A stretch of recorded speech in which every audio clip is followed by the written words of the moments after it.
Can't believe it's already May. I feel energized. I feel mentally there with it. It might have something to do with taking a cold shower and washing my hair today.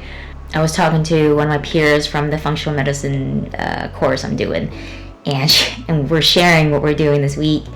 And for some reason I said, oh, it's hair wash day. It has arrived to the point where I need to schedule a hair wash day in my Google Cal. It's there. I think in the winter here in Spain, it was extremely dry in this area.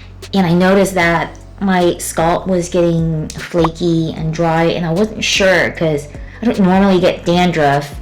I've just always been told that it's dry scalp.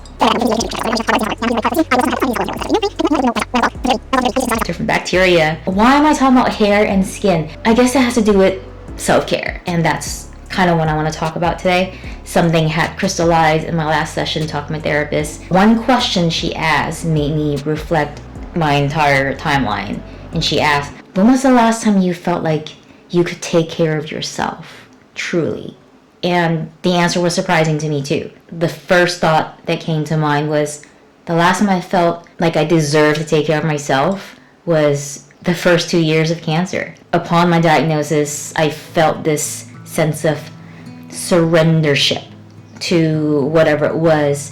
But one thing that was pretty consistent was I had one job, and that was to not die. And that meant I have to take care of myself, more proactive, and try different methods in self-care. That is, I looked for an exercise physiologist, I worked with a functional medicine coach, and I started seeing a therapist. The early days are definitely awkward and difficult because I still rocked up like I don't know what I'm here for, but I guess I should be here for something.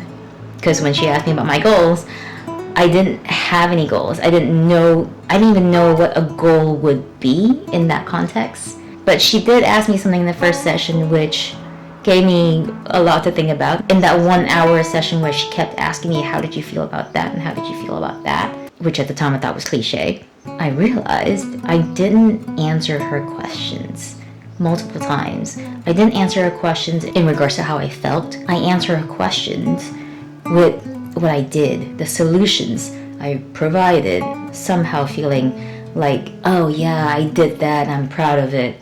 I am proud of it, but that was the first time I realized that maybe I'm not as in touch with the whole array of emotions as I thought I was. That was kind of where it started, and from there on I looked at my sessions with the clinical psychologist, well, with several clinical psychologists, as a way to learn, as a way to get to know myself better, as a way to ask questions that I know are not going to be judged or misconstrued or misinterpreted, nor do I have to mind what it does to that relationship.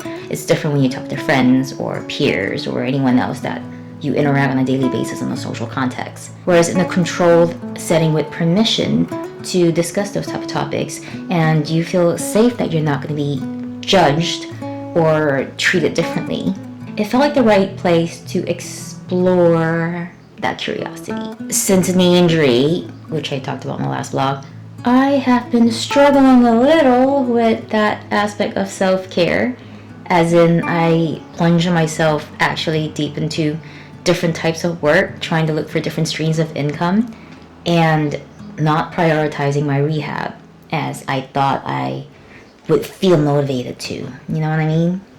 And that was surprising. But now I have taken the action of hiring a coach, someone I could work with, someone who can help me, someone who can hold me accountable. That reminds me of the time when I felt overstimulated and overwhelmed with all the things I feel like I have to lead. And the fact that I could outsource this works with my brain.